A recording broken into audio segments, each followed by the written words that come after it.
twebwe cya gikorwa twagitangiye abo tutahamagaye nyine ubwo mwihangane twanze kubatungura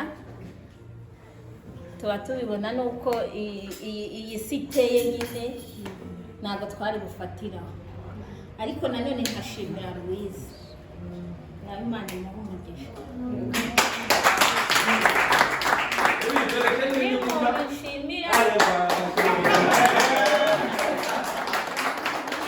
nshimira ni papa muto papa muto ni umurwanashyaka iki gikorwa twari twakihoreye tuvuga ngo ni njye na Louise gusa ariko Louise ageze arambwira ati ariko na visi perezida simuvugishije nsanga ahora yiteguye undi muntu rero nshimira utaraha ni umuntu witwa Brandine we namuhamagaye saa 5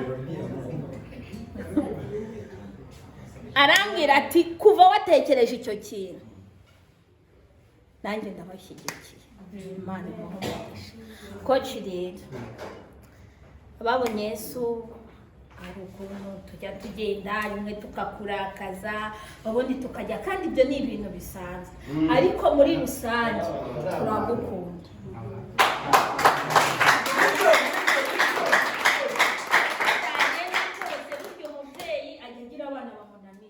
ariko byanga bikunda abo babana kandi abana ntibahura mu makosa niyo mpamvu twatekereje turavuga nk'umutoza wacu tumusakurisha hari igihe nyine bivuga utuntu n'utundi ariko reka turebe kandi twamukorera byibuze kakamukora ku mutima nawe ukabona ko byibuze tumuzirikana ni kubw'iki gikorwa rero ahandi Imana iguhe kwaguka mu mafaranga mu butunzi muri byose Imana ikomeze kwaguka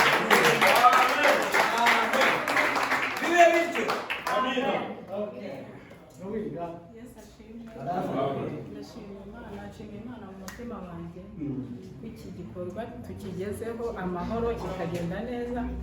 Yesu yaravuze ngo ndabaha itegeko rishya ngo mukundane. Urukundo niruganze muri twebwe, niruganza nta mpagarara, niruganza nta nzangano, niruganza amahoro azatemba. Rero turashima Imana duhagaze aha ngaha. Nshimye Derisha cyane yangira umutima muri ngewe w'urukundo. Narebye kuri Facebook mbona ngo Berite mpita mpamagara Derisha, mbonye Berite afite turakorera iki koci wacu rwose nk'ukuntu twirirwa tumugora tumusakuriza kugira ngo yumve ko turi kumwe nawe. Ndashimira Derisha rero ko ari umurwanashyaka, ni intwari, naramukunze cyane. Yahise avuga ati se urabona ibihe uko bimeze, ati nta bandi bantu turi busakurize tubwira, ati reka tubyishyire ku mutwe.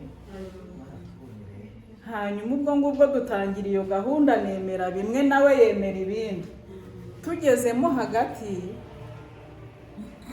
mpita ntekereza ko dufite visi perezida. Njya mubonamo ibutwari pe, ndamubwira Derisha wahamagaye papa Mucyo.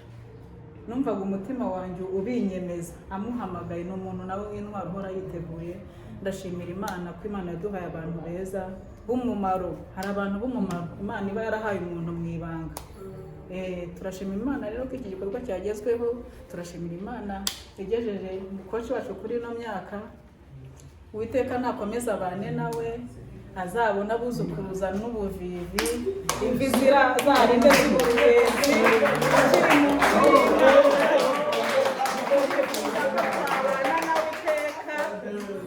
Imana izabidushoboze. Turamwifuza mu buzima bwacu gukomeza kubana nawe, kandi amahoro aganze yumve muri twebwe rwose ko tumukunda. Twamugaragarije urukundo, umutima wacu wose. Nahoze mvuga mbwira Derisha turi hara mubwira nti ndumva najagaye, ndumva mu mutima wawe nta n'ikintu naryo, ndumva nishimye gusa. Rero turagukunda, ubyumve ko tugukunda. dufite byinshi tukwibukiraho, nubwo ujya wumva byinshi ariko hari aho byanze bikunze wadukuye, hari n'aho tugeze. Ibyo ngibyo turabizirikana.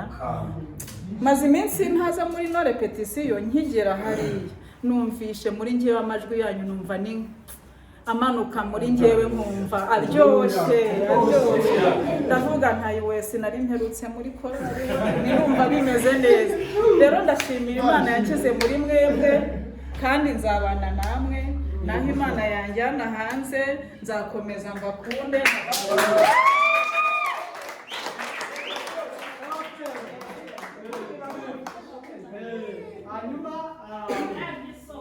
hanyuma rero ntabwo turi